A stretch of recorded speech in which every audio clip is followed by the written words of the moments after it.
بسم الله الرحمن الرحيم.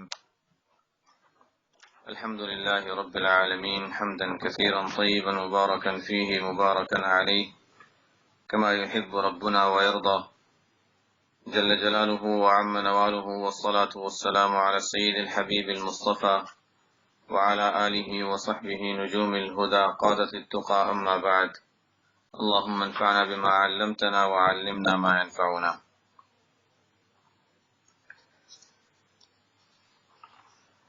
اعوذ باللہ من الشیطان الرجیم، بسم اللہ الرحمن الرحیم.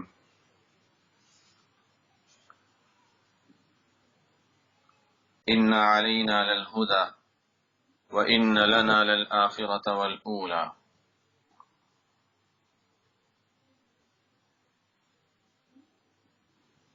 اس صورت میں گزشتہ آیات میں ہم یہ پڑھ چکے ہیں کہ اللہ تعالیٰ نے یہاں یہ فرمایا اور یہ ہمیں سمجھایا ہے کہ دیکھو، دنیا میں حالات بھی مختلف ہیں، رات بھی ہے، دن بھی ہے، لوگوں کے اعمال بھی مختلف ہیں. اصل تو بات یہ تھی کہ لوگ مختلف قسم کے اعمال کرتے ہیں.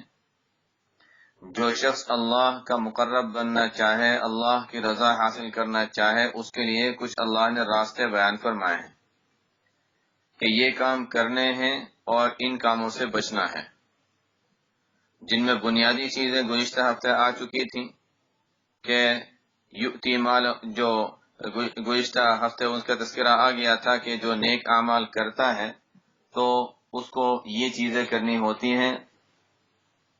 اما من اعطى واتقى وصدق بالحسنى فسنيسره لليسرى. اور چونکہ کسی چیز کو پہچاننے کے لیے اس کی ضد اور مخالف جب انسان کے سامنے ہوتا ہے تو پہچاننا آسان ہوتا ہے. اندھیرے کو پہچاننے کے لیے روشنی، روشنی کو پہچاننے کے لیے اندھیرا مفید ہوتا ہے. اسی طرح اللہ تعالیٰ نے اصل تو اس صورت کے اندر نیک اعمال اور اللہ کو راضی کرنے والے اعمال کا تذکرہ فرمایا ہے، اور اصل یہ بات بیان کی ہے کہ انسان اپنی سعی اور کوشش سے کون کون سے وہ اعمال کر سکتا ہے جس سے اللہ کا قرب حاصل کرے اور رضا حاصل کرے. تو ساتھ ساتھ میں ان لوگوں کا بھی تذکرہ کر دیا یا ان اعمال کا بھی تذکرہ کر دیا جو اللہ سے دور لے جانے والے اور اللہ کی ناراضگی کے باعث ہیں، تاکہ ان سے انسان بچ سکے، جس کو عربی میں کہا جاتا ہے تعرف الاشیاء باضدادها وبضدها تتبین الاشیاء، کہ کسی چیز کو پہچاننے کے لیے اس کی ضد کو جب انسان دیکھتا ہے تو انسان بات اچھی طرح پہچان لیتا ہے. اب جب یہ گزشتہ آیاتوں میں تذکرہ آیا کہ لوگوں کے مختلف قسم کے اعمال ہیں، کوئی نیکی والا راستہ اختیار کرتا ہے اور اس کے لیے اللہ تعالیٰ پھر یہ وعدے فرماتا ہے، اور کوئی برائی والا راستہ اختیار کرتا ہے، اللہ تعالیٰ اس کے لیے وہ وعدہ فرماتا ہے. اب آگے اللہ تعالیٰ ان آیاتوں میں فرماتے ہیں ان علینا للہدی. وہ تو خیر گزشتہ ہفتوں میں چونکہ وہ بات ہو چکی، اب یہ سورت کا آخری حصہ ہے، مختصر چند باتیں رہ گئی ہیں. ان علینا للہدی، یہاں پر اللہ تعالیٰ فرماتے ہیں کہ ہمارے ذمے ہے، ان واقعی بے شک، علینا ہمارے ذمے ہے کیا چیز؟ ہدی، راستہ بتلا دینا، صحیح راستہ ہر انسان کو بتا دینا اور واضح کر دینا اللہ کے ذمے ہے، اللہ نے اپنے ذمے لے لیا. یہ کیسے اللہ تعالیٰ اپنے ذمے لے رہے ہیں اور یہ ذمہ داری اللہ تعالیٰ کس طرح پوری فرما رہے ہیں کہ ہر انسان کو صحیح راستہ بتا دیا جائے؟ اس کا مطلب جو مفسرین نے بیان فرمایا ہے وہ یہ ہے، اور ظاہر ہے کہ احادیث وغیرہ میں اس کا تذکرہ صراحتاً ملتا ہے کہ اللہ تعالیٰ نے ایک بات تو یہ، سب سے پہلی چیز تو یہ کہ اللہ تعالیٰ نے ہر انسان کو فطرت پر پیدا فرمایا. کل مولود یولد علی الفطرہ، ہر بچہ جب دنیا میں آتا ہے تو وہ فطرت پر پیدا ہوتا ہے. فطرت پر پیدا ہونا یعنی فطرت اسلام پر، اس کے دو مطلب بیان کیے گئے ہیں. ایک مطلب تو یہ ہے کہ ہر بچہ جب پیدا ہوتا ہے تو مسلمان پیدا ہوتا ہے. اس کا ایک ظاہر شرح نے اس میں تفصیل کی ہے. دوسرا مفہوم جو اس کا بیان کیا گیا ہے وہ یہ ہے کہ ہر بچہ جو پیدا ہوتا ہے اس میں حق قبول کرنے کی صلاحیت اور استعداد رکھی ہوتی ہے، یعنی کہ وہ مسلمان ہی ہوتا ہے۔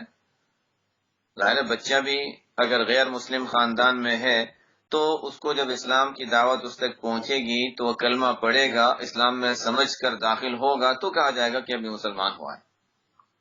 بہرحال تو ہر بچہ جب پیدا ہوتا ہے تو اللہ تعالیٰ اس میں پیدائشی طور پر فطری اللہ تعالیٰ اس کے اندر ایک استعداد رکھتے ہیں، صلاحیت رکھتے ہیں کہ حق بات کو وہ قبول کر لے۔ یہ ہے کل مولود یولد علی الفطرہ۔ تو حق بات قبول کرنے کی استعداد اور صلاحیت ہر انسان میں پیدائشی طور پر اللہ نے رکھی ہے۔ پھر اللہ تعالیٰ نے انسان کو حواس سے خمسہ دیے، وہ حاسے جو 5 مشہور ہیں۔ انسان چھو سکتا ہے، دیکھ سکتا ہے، سن سکتا ہے، بول سکتا ہے، چکھ سکتا ہے، سونگتا ہے، یہ الگ الگ حواس ہیں۔ تو یہ حواس جو اللہ تعالیٰ نے انسان کو دیے ہیں یہ بھی انسان کے لیے حق بات قبول کرنے اور صحیح بات معلوم کرنے کا ذریعہ ہے۔ اور اس سے اوپر کا درجہ اللہ تعالیٰ نے انسان کو دیا ہے عقل کا، کہ عقل کے ذریعے سے انسان صحیح اور غلط کو پہچانے۔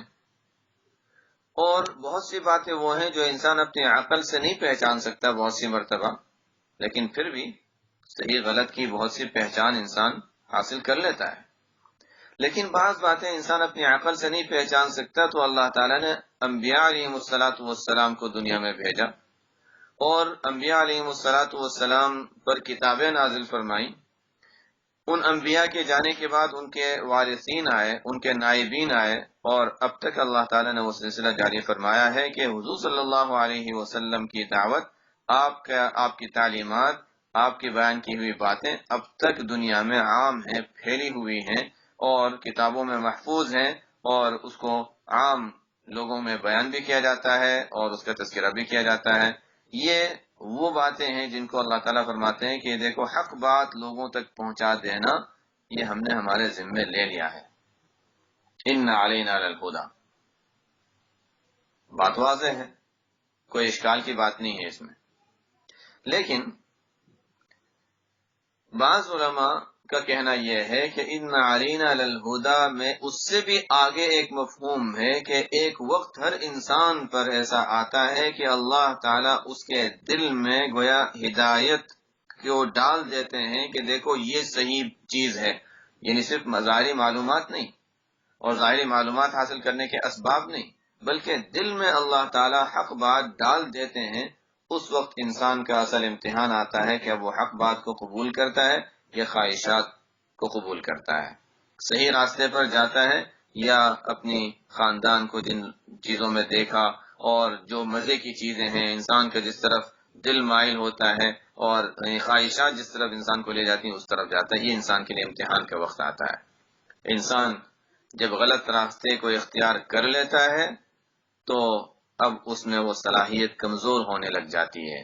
جیسے حدیث میں آتا ہے کہ انسان جب گناہ کرتا ہے تو ایک سیاہ نقطہ اس کے دل پر پڑ جاتا ہے، وہ تو ہلکا سا نقطہ ہے، توبہ کر لیتا ہے تو وہ نقطہ دھل جاتا ہے، لیکن اگر توبہ نہیں کرتا، دوسرا گناہ کرتا ہے تو ایک اور نقطہ اس پر لگ جاتا ہے۔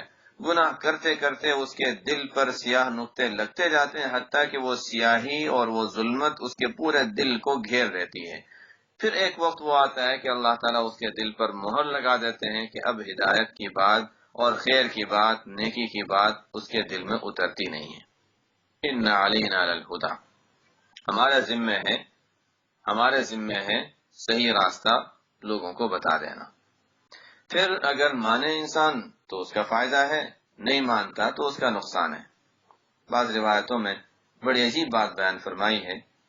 آپ صلی اللہ علیہ وسلم کا ارشاد ہے کہ اللہ تعالیٰ فرماتے ہیں، جہاں پر احادیث میں یہ ملتا ہے کہ آپ صلی اللہ علیہ وسلم نے یہ ارشاد فرمایا کہ اللہ تعالیٰ فرماتے ہیں، اس حدیث کو حدیث قدسی کہا جاتا ہے۔ گویا اصل اللہ کا کلام ہے لیکن الفاظ آپ صلی اللہ علیہ وسلم بیان فرما رہے ہیں اور قرآن میں نازل ہوئے وہ۔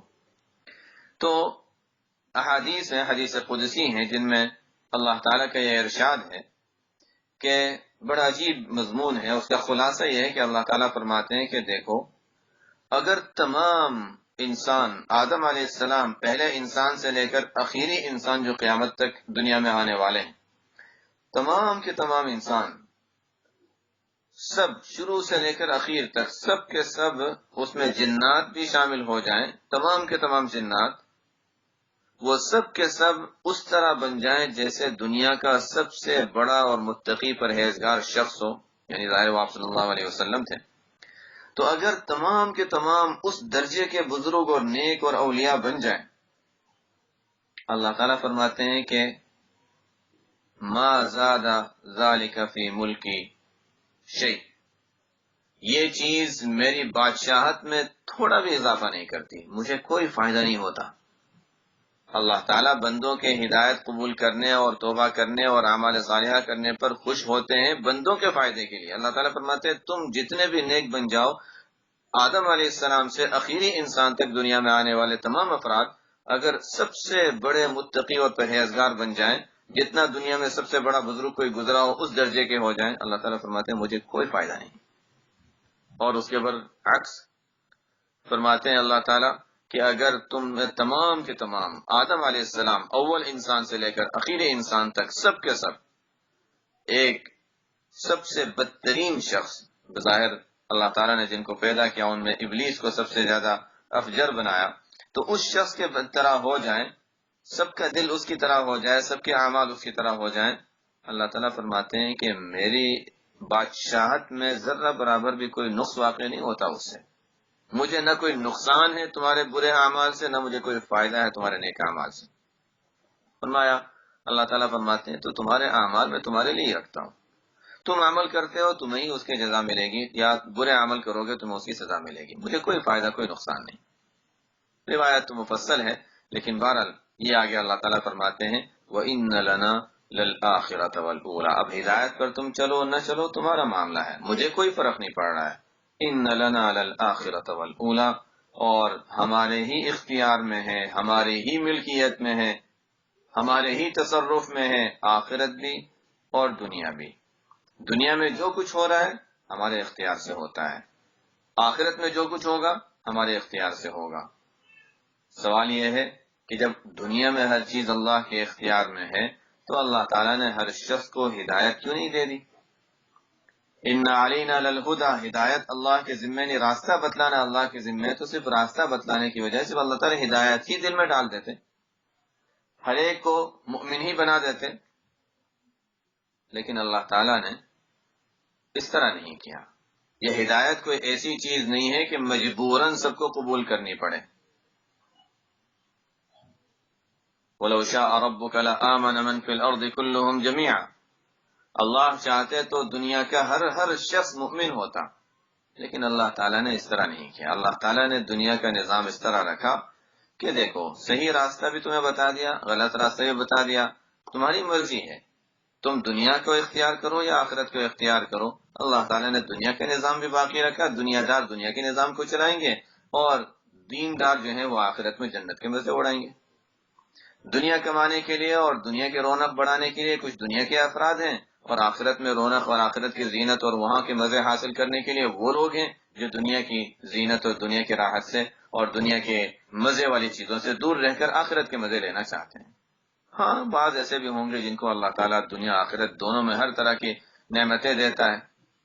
وَإِنَّ لَنَا لَلْآخِرَةَ وَالْأُولَىٰ، آخرت بھی ہمارے اختیار میں ہے، دنیا بھی ہمارے اختیار میں ہے، جو کچھ ہوتا ہے ہمارے اختیار سے ہوتا ہے، مانگنا ہے اللہ سے مانگو۔ فَأَنذَرْتُكُمْ نَارًا تَلَظَّىٰ، اب دیکھو اگر غلط راستہ اختیار کیا، صحیح راستہ تو میں نے بتا دیا ہے، پھر بھی اگر تم غلط راستہ اختیار کرتے ہو، فَأَنذَرْتُكُمْ نَارًا تَلَظَّىٰ لَا يَصْلَاهَا إِلَّا الْأَشْقَى الَّذِي كَذَّبَ وَتَوَلَّىٰ، میں تمہیں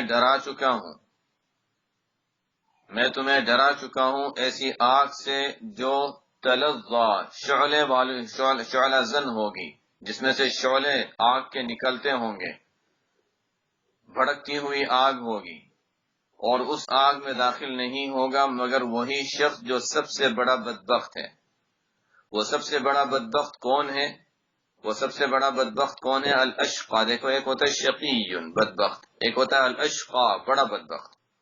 وہ بڑا بدبخت کون ہے؟ الذی کذب وتولی، جس نے تکذیب کی، جھٹلایا، جس نے تکذیب کی یعنی جھٹلایا دین حق کو جھٹلایا، قرآن کو جھٹلایا، نبی کو جھٹلایا، اللہ کی بات کو جھٹلایا، کذبا تکذیب کی، جہاں ایمان تھا اس کے مقابلے میں اس نے تکذیب کی، اور وتولا عقیدے کے لحاظ سے اس نے تکذیب کی کہ میں مانتا نہیں، اور عمل کے اعتبار سے بھی پیچھے ہٹا، وتولا اور اعراض کی روگردانی کی، میں تو نہیں مانتا، نہ میں مانتا ہوں میں، نہ میں عمل کرتا ہوں۔ الذی کذب وتولا، یہاں پر آیتوں کو سمجھنے کے لیے یہ بات سمجھنا ضروری ہے، اس لیے کہ بعض مفسرین نے بھی اس کی تذکرہ کیا ہے کہ یہاں پر ایک سوال یہ ہو سکتا ہے کہ اللہ تعالیٰ فرماتے ہیں کہ دوزخ میں تو صرف اشقا ہی داخل ہوگا، جو عام شقی اور گنہگار ہوگا وہ داخل نہیں ہوگا، بلکہ اشقا داخل ہوگا، اور اشقا کے معنی اللہ تعالیٰ نے خود بیان فرما دیے کہ جو مسلمان نہیں ہے، کافر ہے، کذب وتولا۔ اس آیت سے مسلمانوں میں بھی، اسلام کا نام لینے والوں میں بھی بہت سی الگ الگ جماعتیں بنتی رہی مختلف زمانوں میں، اسلام پر بھی بڑے عجیب عجیب حالات آئے۔ اللہ تعالیٰ نے چونکہ اس دین کی حفاظت مقدر فرمائی تھی تو حفاظت رہی دین کی، ورنہ دوسرے مذہبوں پر تو چھوٹے چھوٹے طوفان آئے اور وہ چھوٹی چھوٹی ہوائیں اور آندیاں آئیں اور وہ بالکل مٹ گئے، ختم ہو گئے، مسخ ہو گئے ان کی شکل۔ اللہ تعالیٰ نے اس دین اسلام کی حفاظت فرمائی ہے، تو ابھی تک ہمارے پاس الحمدللہ صحیح اسلامی تعلیمات صحیح شکل میں موجود ہیں، اس پر عمل کرنے والے بھی الحمدللہ موجود ہیں۔ ایک جماعت وہ آئی تھی، مختلف جماعتیں پیدا ہوئیں، ایک جماعت مسلمانوں میں اسلام کا نام لینے والوں میں وہ بھی آئی تھی جن کو مرجیہ کہا جاتا ہے۔ ان کا عقیدہ یہ تھا کہ انسان جب مسلمان ہے، کلمہ پڑھ لیا اس نے، تو چاہے وہ جتنے بھی گناہ کرے، جیسے بھی گناہ کرے، دوزخ میں جا ہی نہیں سکتا وہ۔ ہاں، نیک اعمال جب کرے گا تو جتنے نیک اعمال زیادہ ہوں گے جنت میں اس کے درجے اتنے بلند ہوں گے، نیک اعمال کم یا گناہ زیادہ ہوں گے تو جنت میں درجہ نیچا ہوگا، لیکن جنت ہی جنت ہے۔ کسی مسلمان کے لیے دوزخ ہے ہی نہیں کسی بھی صورت میں، بس جنت کے الگ الگ درجے ہو سکتے ہیں اعمال کے اعتبار سے۔ یہ مرجیہ ایک جماعت آئی تھی، حالانکہ قرآن کریم احادیث میں بکثرت موجود ہے کہ گناہ کی سزا یہ ہے، اس گناہ کی سزا یہ ہے، اتنے سال دوزخ ہے، اتنے سال یہ ہے۔ تو گناہوں کی سزا کا ملنا یہ تو قرآن و حدیث سے ثابت ہے، اس کا انکار نہیں کیا جا سکتا۔ یہاں پر بھی، میں اصل میں یہاں پر اس کا تذکرہ اسی لیے کر رہا ہوں کہ جو مرجیہ جماعت تھی انہوں نے کہا کہ دیکھو اللہ تعالیٰ فرماتے ہیں کہ نارن تلظا، وہ شعلے والی آگ میں تو صرف کافر داخل ہوگا، اس لیے کہ اللہ تعالیٰ فرماتے ہیں لا یصلاھا، کوئی نہیں داخل ہوگا مگر وہ جو اشقا ہے، اور اشقا وہ ہے جو کذب وتولا، جو کافر ہے۔ اس لیے اس بات کو سمجھنے کی ضرورت ہے کہ اللہ تعالیٰ نے یہاں پر یہ فرمایا کہ نارن تلظا میں اشقا داخل ہوگا، آگ کا ذکر نہیں ہے، نارن تلظا کا ذکر ہے، عام جہنم کا ذکر نہیں ہے۔ جہنم کے یہ بات سمجھنے کی ضرورت ہے کہ جس طرح جنت کے الگ الگ درجات ہیں، اسی طرح دوزخ کے بھی الگ الگ درجات ہیں۔ اس میں یہ بڑا سخت قسم کی سزا کا درجہ ہے جہاں پر نارن تلظا ہوگا۔ یہ سورہ معارج میں بھی اس کا ذکر آتا ہے، فَأَنذَرْتُكُمْ نَارًا تَلَظَّىٰ، تو یہ نارن تلظا دوزخ کے الگ الگ حصے ہیں، اس میں کسی حصے کو جہنم کہا گیا، کسی کو سعیر کہا گیا، الگ الگ ہیں۔ تو یہ حصہ جو ہے اس میں بڑی سخت قسم کی سزا ہوگی، اس حصے میں عام شقی، عام مسلمان جو گنہگار ہیں وہ نہیں جائیں گے، بلکہ اشقا جو ہوں گے، یعنی جو کفار ہیں جنہوں نے تکذیب کی، حق بات ان تک پہنچ گئی اور پھر بھی نہیں مانا انہوں نے، وہ لوگ اس میں جائیں گے۔ اور یہاں پر اللہ تعالیٰ خاص طور پہ اشقا اس لیے بھی کہہ رہے ہیں کہ نبی کی دعوت ایک ہوتا ہے کہ عام علماء کی دعوت، اللہ صلی اللہ علیہ وسلم کے وارثین کی دعوت، یہ تو آپ صلی اللہ علیہ وسلم براہ راست ان تک دعوت پہنچا رہے ہیں۔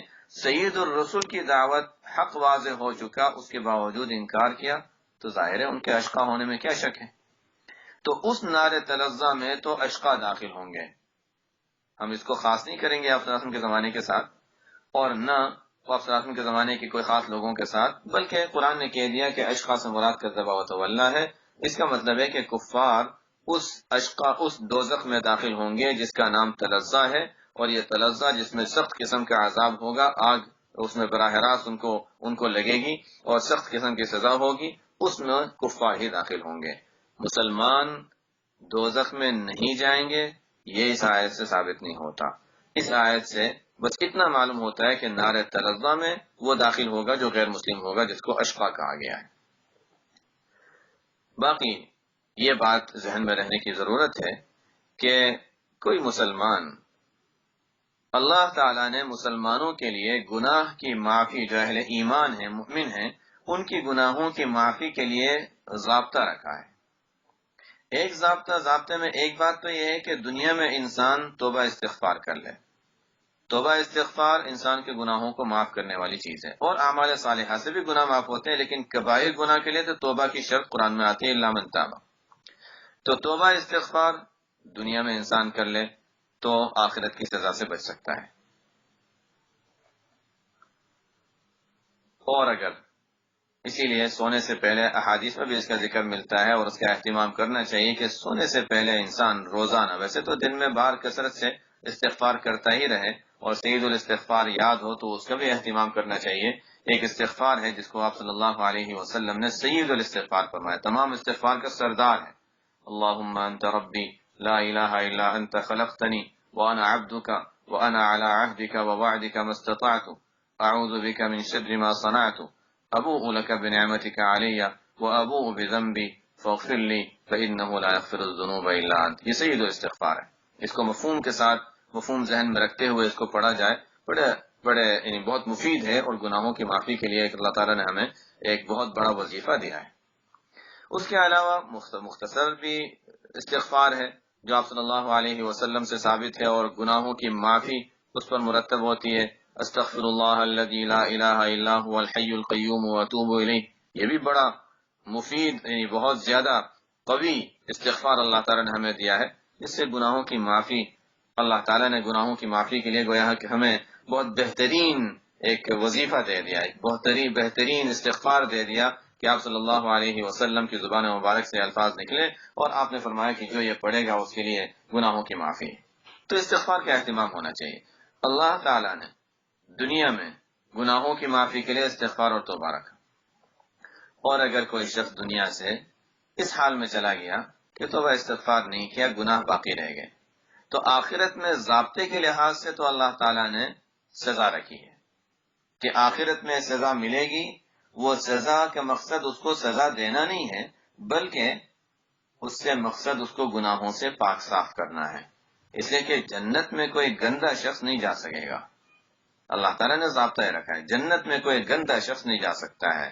اگر گندگی دنیا میں توبہ استغفار کے ذریعے سے صاف کر لی تو ٹھیک ہے، اگر دنیا میں توبہ استغفار کے ذریعے سے وہ گندگی صاف نہیں کی تو اللہ تعالیٰ آخرت میں اس کو کچھ وقت کے لیے دوزخ کے کسی حصے میں ڈال کر، کچھ سزا میں مبتلا کر کے، جب گناہوں سے وہ پاک صاف ہو جائے گا پھر جنت میں اس کو لے جائیں گے۔ لیکن بہرحال صاف ہونا ضروری ہے جنت میں جانے سے پہلے۔ یہ دو تو ضابطے کی باتیں ہیں، اور بعضوں کے ساتھ اللہ تعالیٰ کا معاملہ ایسا ہوگا کہ اللہ تعالیٰ فرمائیں گے چلو ٹھیک ہے، تم نے فلانا عمل کیا تھا، چلو میں تمہارے گناہوں کو ایسے بخش دیتا ہوں۔ تم نے فلانے میرے بندے پر خیر خواہی کے ساتھ کا معاملہ کیا تھا، چلو تم نے میرے بندوں کے ساتھ خیر خواہی کا کیا، میرے مخلوق کے ساتھ خیر خواہی کا معاملہ کیا، میں تمہارے ساتھ خیر خواہی کرتا ہوں، چلو تمہارے گناہوں کو میں نے معاف کر دیا۔ کسی کو اللہ تعالیٰ فرمائیں گے نہیں ٹھیک ہے، گناہوں کی معافی ہی نہیں، ہر ایک گناہ کے بدلے میں ایک نیکی لکھ دو اس کی۔ اللہ کا معاملہ ہے، جس کو جو چاہے دے دے، لا يسأل عما يفعل، اللہ تعالیٰ جو بھی کرنا چاہے اللہ سے کوئی سوال نہیں کرے گا کہ یہ کیوں ایسا ہوا، اور اس کو کیوں دیا اور مجھے کیوں نہیں دیا۔ ہمارے لیے ضابطہ ہے، جس کو اللہ جو دینا چاہے گا اللہ کی مرضی ہے۔ لا يصلحها، تو بہرحال لا يصلحها آیتوں کا مفہوم واضح ہو گیا کہ لا يصلحها الا الاشقى الذي كذب وتولى۔ آگے فرماتے ہیں چونکہ اصل تذکرہ تو اہل ایمان کا، اصل تذکرہ تو یہاں چل ہی رہا ہے کہ انسان اللہ کے قرب کیسے حاصل کرے، تو اسی تذکرہ پہ پھر آگے وَسَيُجَنَّبُهَا الْأَتْقَى، اور اس دوزخ سے دور رکھا جائے گا اس شخص کو جو بڑا پرہیزگار ہے۔ الاتقا، سب سے ادنا قسم بیان کی الاشقا کی، سب سے اعلیٰ قسم بیان کی الاتقا۔ ظاہر ہے اتقا تو دور رکھا ہی جائے گا، لیکن سوال یہ ہے کہ جو اتقا نہیں ہے، بڑا متقی نہیں ہے، لیکن عام متقی تقیٌ ہے۔ ایک ہوتا ہے تقیٌ، ایک ہوتا ہے الاتقا۔ الاتقا سب سے بڑا متقی، تقیٌ عام متقی اس سے کم درجے کا۔ تو ظاہر ہے اس کا تو یہ تذکرہ نہیں کیا گیا. یہاں پر تو بس یہ بیان کیا جا رہا ہے کہ انسان کوشش یہ کرے، اس کا گول ہونا چاہیے سب سے اوپر جانا ہے مجھے، یہ سوچ کر نہیں کہ اوپر تک تو میں پہنچ نہیں سکتا تو چھوڑ ہی دوں. نہیں، کوشش کرو سب سے اوپر والے جگہ پر پہنچنا ہے، اتقا تک، وہاں تک پہنچنے کی کوشش کرو. جہاں بھی راستے میں اللہ تعالیٰ تمہیں اپنے پاس بلا لیں، ٹھیک ہے، اللہ کی رحمت سے امید رکھو. وَسَيُجَنَّبُهَا الْأَتْقَى، اور اس دوزخ سے، نار تلظہ سے دور رکھا جائے گا اس شخص کو جو بڑا متقی ہے. الَّذِي يُؤْتِي مَالَهُ يَتَزَكَّى، بڑا متقی میں اس کی جو اہم صفت بیان کی گئی، تقویٰ تو ہے ہی اس میں، لیکن اس کی ایک اہم صفت یہ ہے کہ اپنا مال وہ خرچ کرتا ہے یتزکا، پاک صاف ہونے کے لیے. مال خرچ کرتا ہے اس لیے نہیں کہ ہم اس موقع پر ہدیہ دیں گے تو اس کے بدلے میں ہمیں بھی کوئی ہدیہ مل جائے گا بعد میں. نہیں، مال اس لیے نہیں خرچ کرتے. اس لیے نہیں کہ چلو ٹھیک ہے ایک اچھا موقع ہم بھی دے دیتے ہیں تو ان کو بھی تو یاد رہے گا کہ ہم نے ان پر احسان کیا تھا، چلو وہ بھی کسی وقت ہم پر احسان کر دیں گے. یہ دنیا میں انسان جب کسی کو ہدیہ دیتا ہے اس میں بڑا خیال رکھنے کی ضرورت ہے کہ کس نیت سے دے رہا ہے. بسا اوقات ایسا بھی ہوتا ہے، ہم اپنے حال پر غور کر سکتے ہیں، کبھی ایسا بھی ہوتا ہے کہ انسان کسی کو ہدیہ دیتا ہے، مقصد ہوتا ہے نہیں ہمیں کچھ چاہیے نہیں، ہمیں دنیا میں کچھ نہیں چاہیے ان سے، لیکن کچھ عرصے کے بعد ان کی طرف سے کوئی ایسا معاملہ ہوتا ہے جو ہمیں ناپسند ہے. اب ہمارے اخلاص کا امتحان ہوتا ہے، ہمارے اخلاص کا اب امتحان ہوتا ہے. ہماری زبان سے کبھی یہ ہو جاتا ہے دیکھو ہم نے ان کے ساتھ اتنا کیا، ہم نے تو ان کے موقع پر، ان کے ضرورت کا موقع تھا، ہم نے ان کو اتنا دیا تھا، اور یہ لوگ ہمارے ساتھ کیا کر رہے ہیں. یہ ہے ہمارا امتحان کہ ہم نے ان کے ساتھ جو کیا تھا وہ اللہ کو، اللہ کے لیے کیا تھا یا اس لیے کیا تھا کہ ہمیں کچھ معاوضہ ملے. اگر معاوضہ نہیں چاہیے تھا اور ہم بالکل اخلاص کے ساتھ دے رہے تھے تو ہماری زبان پہ ابھی یہ لفظ نہیں آنا چاہیے تھا کہ ہم نے اتنا کیا، وہ لوگ ہمارے ساتھ کیوں ایسا کر رہے ہیں. نہیں، اللہ کے لیے کیا تھا تو بس اس کو اللہ ہی کے لیے رہنے دو. دنیا میں اس کا کوئی معاوضہ، کوئی بدلہ لینے کی ہمیں ضرورت نہیں، نہ زبان پر ایسی کوئی بات لانے کی ضرورت ہے. الذی یؤتی مالہ یتزکا، بعض روایتوں میں آتا ہے کہ حضرت ابوبکر صدیق رضی اللہ تعالی عنہ، چونکہ ان کے والد تو مسلمان ہوئے نہیں تھے، اور یہ آیات جیسے میں نے بتایا تھا کہ یہ بعضوں نے تو کہا کہ پوری صورت ہی ابوبکر صدیق رضی اللہ عنہ کے بارے میں ہے، لیکن یہ اخیری حصہ تو تقریباً اس پر اتفاق ہے کہ ابوبکر صدیق رضی اللہ تعالی عنہ کے بارے میں ہی. حضرت ابوبکر صدیق رضی اللہ تعالی عنہ کے والد تو مسلمان نہیں ہوئے تھے شروع میں، وہ تو فتح مکہ کے وقت اللہ تعالیٰ نے عمر بھی دی اور ان کے لیے توفیق تھی. فتح مکہ کے موقع پر سن 9 ہجری میں، آپ صلی اللہ علیہ وسلم کے زمانے کے حیات کا آخری دور، سن 9 ہجری میں مسلمان ہوئے، جبکہ ان کی عمر تقریباً 90 سال کے قریب تھی.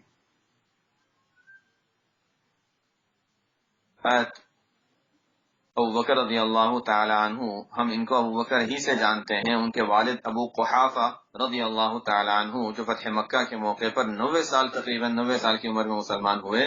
دونوں کا ایسا ہے کہ عام طور پہ کنیت ہی معروف ہے، ابوبکر ابن ابی قحافہ. بہت کم لوگ ایسے ہوں گے جنہیں یہ بات معلوم ہے کہ حضرت ابوبکر رضی اللہ تعالی عنہ کا نام عبداللہ تھا، ان کے والد کا نام عثمان تھا، یہ عبداللہ بن عثمان ہے.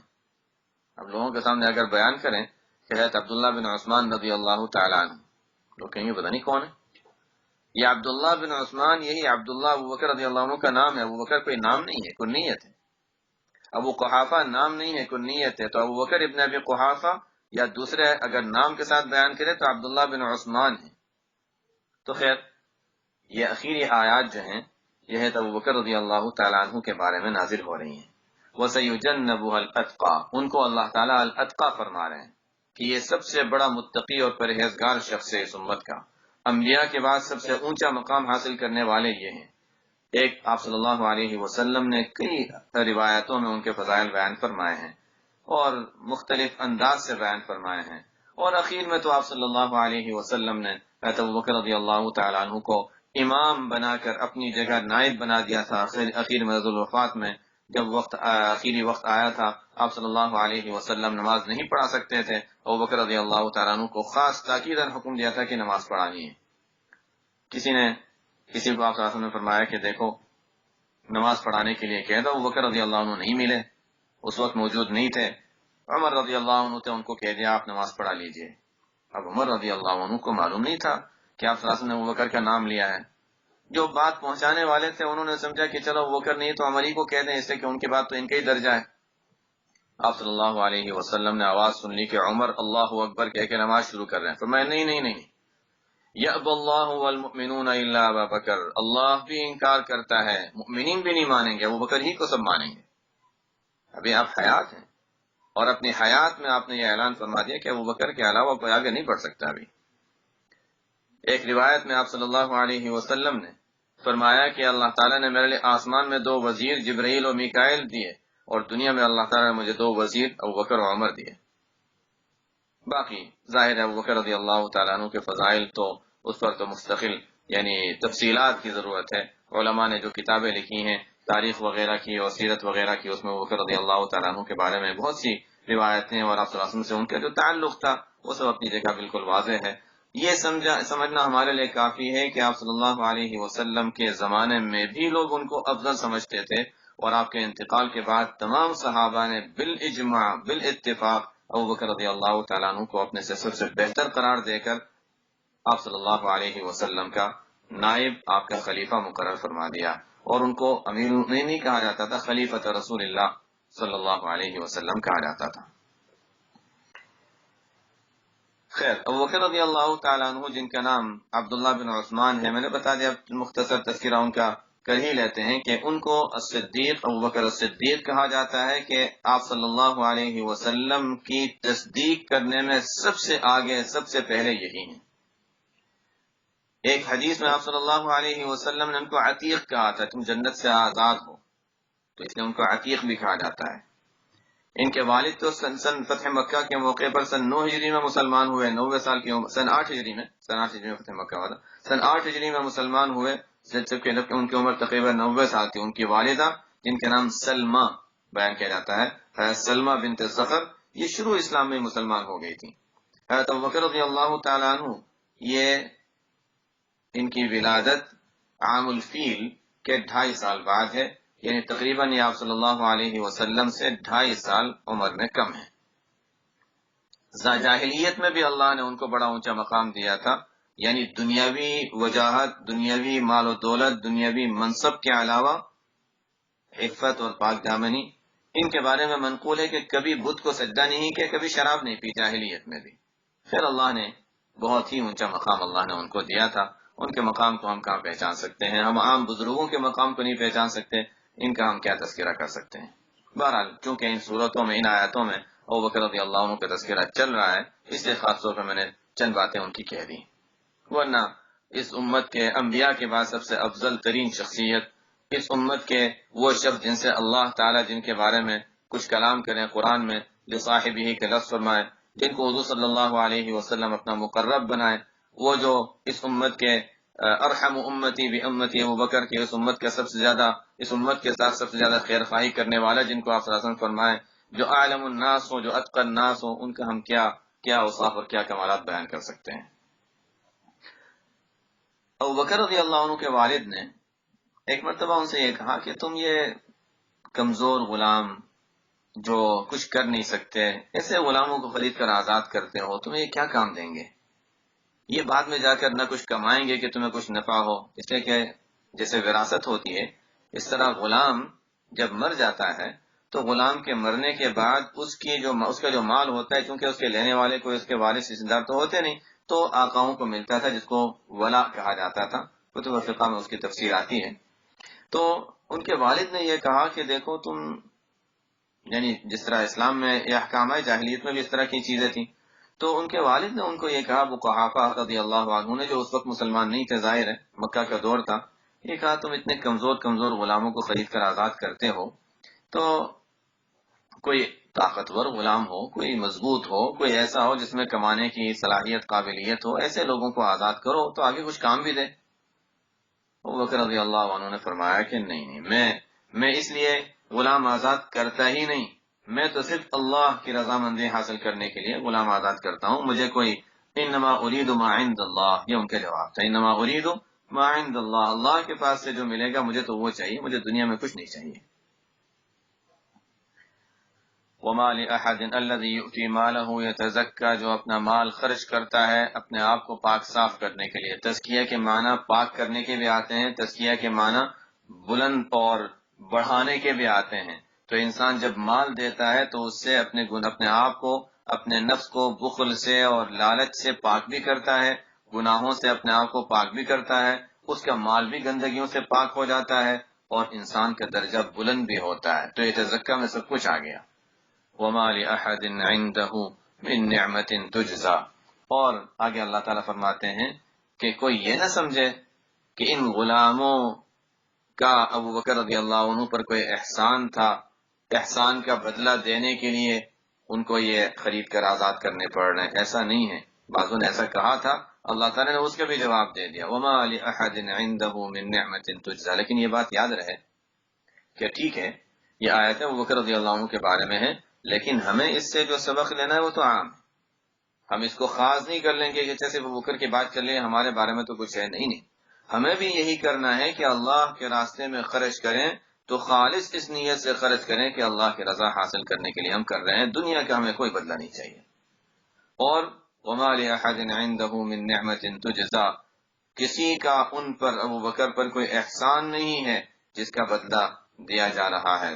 بدلہ دینا مقصد نہیں ہے، جس کا بدلہ اتارنا مقصود ہو، ایسا نہیں ہے، بلکہ الا ابتغاء وجه ربه الاعلی، صرف اللہ عالی شان پروردگار کے رضامندی مقصود ہے، اس لیے ابو بکر رضی اللہ عنہ یہ کر رہے ہیں۔ ہمیں یہ تعلیم ہے، امت کو یہ تعلیم ہے کہ دیکھو تمہارا سب سے پہلا شخص ابو بکر رضی اللہ عنہ، یعنی حضور صلی اللہ علیہ وسلم کے بعد سب سے پہلے خلافت پانے والا افضل الناس بعد الانبیاء ابو بکر رضی اللہ تعالیٰ عنہ، ابو بکر صدیق جب یہ ہیں اور ان کا یہ عمل تھا تو تم بھی اسی طرح کرو۔ تم صداقت حاصل کرنا، صدیق بننا چاہتے ہو، تم بھی اللہ کے مقرب بننا چاہتے ہو تو ان کے طریقے پر چلو۔ الا ابتغاء وجه ربه الاعلی، جب خرچ کرو، چاہے اپنا مال خرچ کیا، اپنا وقت کسی کو دیا، اپنی کوئی محنت کسی کے لیے لگائی، اپنا نام نہ کرو۔ یہ ایک انسان کی بڑی کمزوری ہے اور انسان اس کمزوری کو پہچان بھی نہیں سکتا عام طور سے، کہ انسان کرتا ہے جہاں میرا نام بنے گا وہاں میں کام کروں گا، جہاں میرا کوئی نام نہیں بن رہا ہے وہاں میں کیوں کام کروں۔ اکابر کے حالات سے ہمیں ان باریک چیزوں کی پہچان ملتی ہے کہ بڑے بڑے مجمع میں بیان کیا، غالباً حضرت شاہ اسماعیل شہید رحمۃ اللہ علیہ کا واقعہ ہے، اگر میں بھول نہ رہا ہوں، شاہ اسماعیل شہید رحمۃ اللہ علیہ کا واقعہ یاد پڑتا ہے کہ تقریر کی، دہلی کی مسجد میں بڑا مجمع سننے کے لیے آیا، جب فارغ ہو گئے اور کہیں تشریف لے جا رہے تھے، مصروفیات تھیں، ظاہر بڑی مصروف زندگی تھی، ایک بیچارہ ایک شخص آیا، کہنے لگا میں بہت دور سے آیا ہوں، مجھے پتہ چلا تھا کہ آپ کا وعظ ہوگا، میں آپ کا وعظ سننے کے لیے بڑے دور سے آیا ہوں، افسوس کا اظہار کر رہا تھا، کہہ رہا تھا میں سن لیتا کتنا اچھا ہوتا، آپ مجھے بھی کچھ بتا دیں۔ انہوں نے بیٹھ کر پوری تقریر دہرا دی۔ کسی نے سوال کیا کہ یہ شخص اس کو تو کوئی بھی بتا دیتا، آپ کسی کو کہہ دیتے کہ آپ نے ایک شخص کے لیے پوری اتنا زیادہ وقت لگایا اور اتنی پوری تقریر اپنی دہرائی۔ انہوں نے جو جواب دیا وہ ہمارے یاد رکھنے کی بات ہے۔ انہوں نے فرمایا کہ میں نے پہلے بھی کیا تھا تو اللہ کے لیے کیا تھا، جب ایک شخص سامنے بیٹھا تھا تب بھی میں نے اللہ کے لیے کیا، میرا مقصد تو اللہ کی رضا حاصل کرنا ہے۔ یہ ہمارے لیے بڑا سبق ہے کہ صرف ہمارا جہاں نام بنتا ہو، جہاں ہمیں کوئی پوچھنے والا ہو، وہاں پر ہم بڑے کام کرنے کے لیے آگے بڑھتے ہیں، لیکن جہاں ہمارا کوئی نام نہ ہو اور کہیں کسی کے سامنے تذکرہ نہ آتا ہو، کہیں شہرت نہ ہوتی ہو، کوئی مال نہ ملتا ہو تو وہاں ہم پیچھے ہٹیں، اس کا مطلب یہ ہے کہ ہمارا اخلاص نہیں ہے۔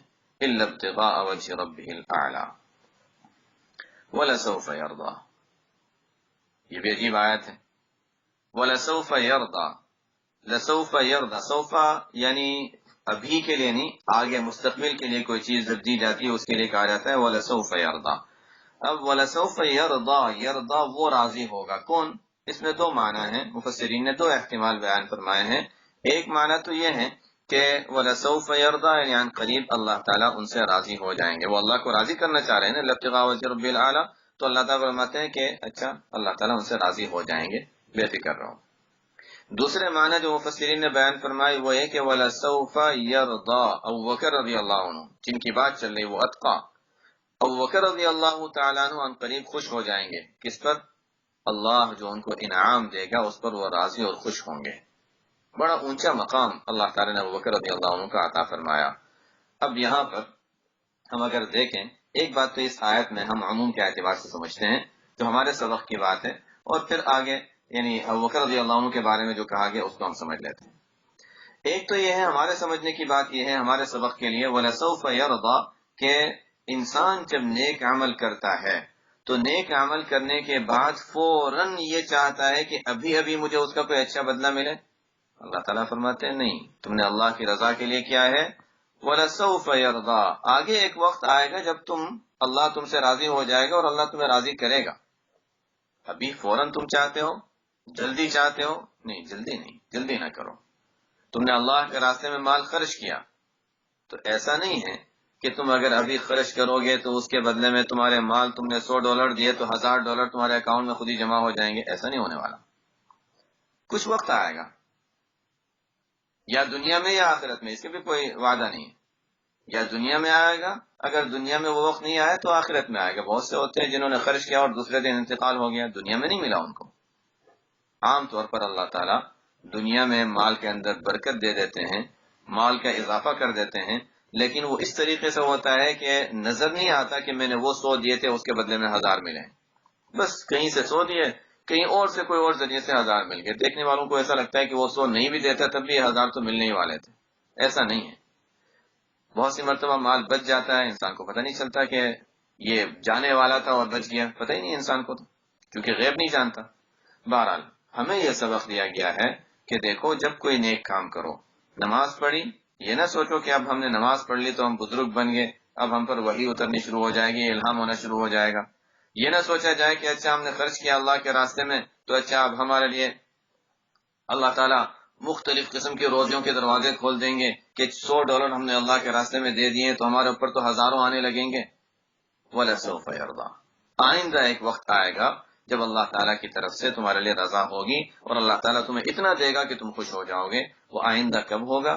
دنیا میں بھی ہو سکتا ہے، آخرت میں بھی ہو سکتا ہے۔ یہ اللہ تعالیٰ کی طرف سے وَلَسَوْفَ آئندہ کے لیے۔ تو ایک تو ہمارے لیے بڑا سبق ہے اس میں کہ نیکی کی فوری طور پر انسان جو دنیا میں جزا یا جلدی اس کا بدلہ چاہتا ہے، جلدی بدلہ لینے کی کوشش نہ کرو، اللہ تعالیٰ جب چاہے گا دے دے گا۔ یہ تو ہمارے لحاظ سے سبق ہوا۔ جہاں تک ابوبکر صدیق رضی اللہ تعالیٰ عنہ کا معاملہ ہے، اللہ تعالیٰ ان کے بارے میں فرما رہے ہیں وَلَسَوْفَ يَرْضَى۔ اگلی صورت کو ہم جب دیکھیں، آئندہ صورت میں حضور صلی اللہ علیہ وسلم کا تذکرہ چل رہا ہے، وَالضُّحَىٰ، جس کو انشاءاللہ آئندہ ہفتے پڑھیں گے، وَالضُّحَىٰ وَاللَّيْلِ إِذَا سَجَىٰ مَا وَدَّعَكَ رَبُّكَ وَمَا قَلَىٰ۔ اس میں اللہ تعالیٰ فرماتے ہیں وَلَسَوْفَ يُعْطِيكَ رَبُّكَ فَتَرْضَىٰ۔ وہاں پر آپ صلی اللہ علیہ وسلم سے کہا گیا وَلَسَوْفَ يُعْطِيكَ رَبُّكَ فَتَرْضَىٰ، یہاں ابوبکر رضی اللہ عنہ کے بارے میں فرمایا وَلَسَوْفَ يَرْضَىٰ۔ بڑا فرق ہے قریب قریب بات، لیکن بڑا فرق ہے۔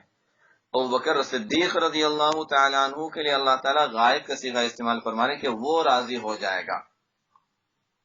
حضور صلی اللہ علیہ وسلم سے اللہ تعالیٰ براہ راست خطاب کر رہے ہیں کہ آپ کو اللہ تعالیٰ دے گا اور آپ راضی ہو جائیں گے۔ رضا دونوں کے لیے ہے، اللہ تعالیٰ دونوں کو خوش کرے گا، لیکن طریقہ اور الفاظ دونوں کے لیے کتنے مختلف ہیں۔ نبی وہ ہوتا ہے جس سے براہ راست خطاب کیا جاتا ہے، اور نبی کے علاوہ جتنے افراد ہیں، چاہے وہ ابوبکر رضی اللہ تعالیٰ عنہ جیسے انبیاء کے بعد سب سے بڑی شخصیت ہوں، ان کو جو کچھ ملتا ہے وہ واسطہ نبی ملتا ہے، دوسرے کے وانی نبی کے واسطے سے ملتا ہے، تو ان کے لیے غائب کا صیغہ اللہ تعالیٰ نے استعمال فرمایا کہ اللہ تعالیٰ ان کو اتنا دے گا کہ وہ راضی ہو جائیں گے، خوش ہو جائیں گے۔ اور آپ صلی اللہ علیہ وسلم کے لیے فرمایا وَلَسَوْفَ يُعْطِيكَ رَبُّكَ فَتَرْضَىٰ، خود اللہ تعالیٰ براہ راست کلام فرما رہے ہیں کہ اللہ تعالیٰ آپ کو اتنا دے گا کہ آپ راضی ہو جائیں گے۔ بہرحال وہ اگلی جو آپ صلی اللہ علیہ وسلم کے بارے میں جو آیت ہے اس کو تو انشاءاللہ ہم آئندہ ہفتے پڑھیں گے۔ ویسے حقیقت یہ ہے کہ سورہ والضحیٰ کی تفسیر شروع کرنا بھی عجیب لگتا ہے کہ وہ صورت ہی ایسی ہے کہ جس میں آپ صلی اللہ علیہ وسلم کا تذکرہ، آپ کے کمالات کا تذکرہ، پتہ نہیں اس کی تفسیر کیسے کی جا سکتی ہے، لیکن خیر مفسرین نے جو بیان کیا ہے اس کا کچھ مفہوم انشاءاللہ پڑھ لیں گے ہم، تاکہ ہمیں پتہ چلے کہ اس میں اللہ تعالیٰ ہمیں کیا سبق دینا چاہ رہے ہیں۔ یہاں تک الحمدللہ ہماری یہ سورہ واللیل کی تفسیر مکمل ہو گئی۔ ایک بات الحمدللہ یہ تو میں فرق دیکھ رہا ہوں کہ تعداد کے لحاظ سے پہلے کے مقابلے میں کچھ زیادہ ہے۔ پہلی بات جو تھی وہ شاید عام پھیلی نہیں تھی، تو میں چاہ رہا ہوں کہ وہ عام ہو، کہ میں یہ چاہتا ہوں کہ ریکارڈنگ سننے پر زیادہ زور دینے کے بجائے، ٹھیک ہے اس کو مزید یادداشت کے لیے تو سن لیا جائے، کوئی حرج کی بات نہیں ہے، لیکن جس وقت یہ سبق یا درس ہو رہا ہوتا ہے اس وقت سننا زیادہ مفید ہے، بجائے اس کے کہ بعد میں ریکارڈنگ سنی جائے۔ تو ریکارڈنگ کو ایک زائد چیز کے طور پر رکھ لیا جائے تو ٹھیک ہے، اصل کوشش یہ کی جائے کہ جو اصل اس کا وقت ہے اس میں زیادہ اہتمام کیا جائے۔ ایک بات تو یہ، دوسرا ہے کہ چونکہ ہماری مغرب کی نماز کا وقت اب یعنی 6 بجے تک شروع کرنا مشکل ہوتا ہے میرے لیے، تو مغرب کی نماز کے اوقات چونکہ آگے آ رہے ہیں اور دن لمبا ہو رہا ہے، اس لیے آئندہ ہفتے سے انشاءاللہ ہم اس کو 7 بجے شروع کریں گے۔ جس طرح ابھی ختم ہو رہا ہے 7 بجے، تو ہم 7 بجے شروع کر کے انشاءاللہ 7 سے 8 بجے تک کا وقت رکھتے ہیں آئندہ ہفتے سے انشاءاللہ۔ سبحان ربک رب العزة عما یصفون وسلام علی المرسلین والحمد للہ رب العالمین۔